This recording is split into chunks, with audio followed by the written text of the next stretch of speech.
ये कहानी समंदर से निकली है, लेकिन इसकी गूंजें दिल्ली तक सुनाई दी। रायगढ़ के किनारे एक लहर, उस लहर के पीछे एक नाव और उस नाव में छुपी एक भयानक साजिश। न नाव में कोई मछुआरा था, न कोई पहचान पत्र, बस थी मौत की तैयारी। नमस्कार, मेरा नाम सुमन और आप देख रहे हैं आरंभ news.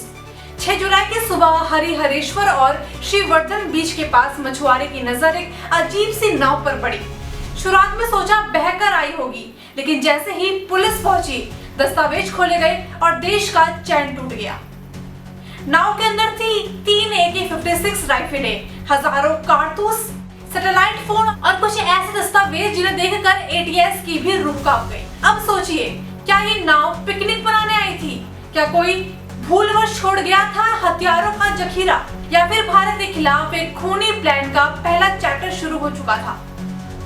Mumbai police, Raigarh police, bomb squad, navy, coast guard और NIA, ATS सभी एक साथ एक्टिव हो गए थे। क्यों?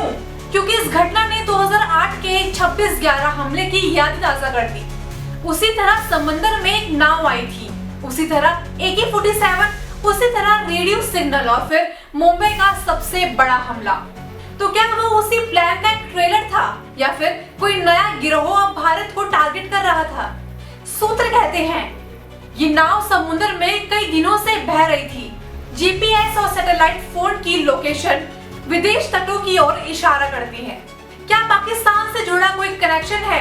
क्या कोई स्लीपर सेल इस नाव का इंतजार कर रहा था? इस वक्त पूरा रायगढ़ अलर्ट पर है। इस संदिग्ध मूवमेंट की जांच हो रही है।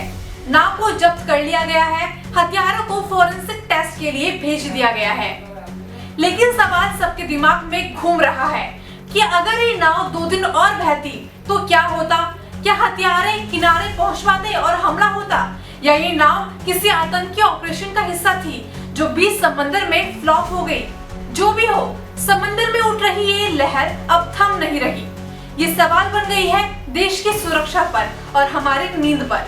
तो अब फैसला आपको करना है। क्या ये महज एक नाव थी, या भारत पर मंडराती एक नई साजिश की शुरुआत? नीचे कमेंट में अपनी राय जरूर बताएं। और अगर आप चाहते हैं कि ऐसे राज, ऐसी साजिशें और उनके पीछे की असली कहानी सबसे पहले आप तक पहुंचे, तो इसके लिए आपको फॉलो करना होगा हमारे चैनल आरंभ न्यूज को, क्योंकि यहाँ सिर्फ खबरें नहीं, असलियत मिलती है। धन्यवाद।